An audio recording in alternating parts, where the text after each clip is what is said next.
pagi pemirsa, kembali lagi bersama saya Endah Kurniastuti dalam Sekilas Berita. Berita pertama, telah ditemukan bantalan rel tram peninggalan zaman Belanda di proyek MRT Jakarta.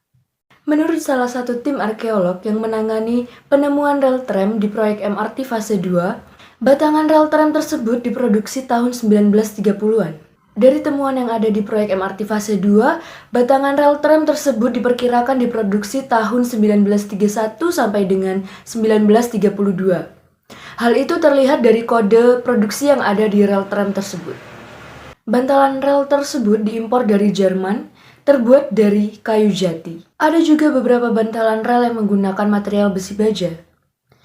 Pihak LISA memperkirakan hal ini terjadi karena adanya peremajaan rel yang dilakukan oleh Hindia Belanda. Tim arkeolog menjelaskan, satu struktur rel terdiri dari 2 batang yang panjangnya 12 meter.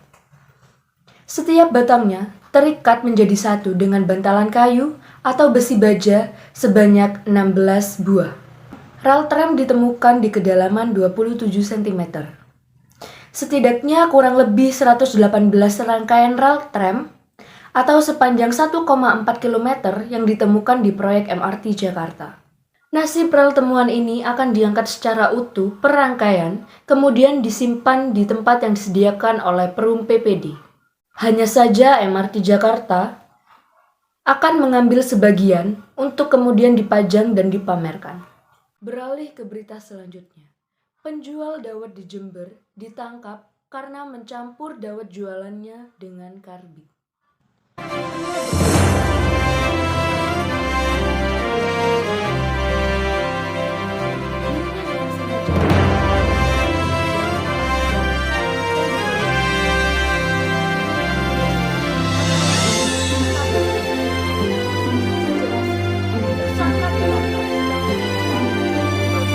Dan mengedarkan makanan dawet atau cendol bercampur dengan bahan kimia jenis kalsium karbida atau karbit ke sejumlah pasar tradisional di Jember dan Lumajang.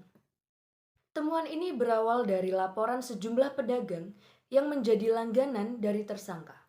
Menurut Kapolres, saat dilakukan penangkapan di rumah tersangka, rupanya dawet tersebut sengaja dicampur dengan karbit sebagai pengawet makanan. Pihaknya juga menemukan bahan baku siap produksi dan bahan kimia kalsium karbida tersebut. Sementara itu, menurut Kasat Reskrim Polres Jember, AKP Dika Hadian, mengatakan tersangka telah melakukan aksinya selama 3 tahun. Bahkan, produk dawet tersebut telah dipasarkan di wilayah Jember hingga Lumajang. Tersangka memproduksi makanan tersebut 1 pekan sekali. 1 kali produksi bisa menghasilkan sampai 5 kg dawet, lalu tersangka mencampurkan 1 gram bahan kimia.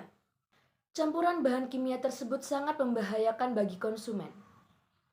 Bahkan, perbuatan tersebut telah diatur dalam Undang-Undang Republik Indonesia Nomor 8 Tahun 1999 tentang Perlindungan Konsumen.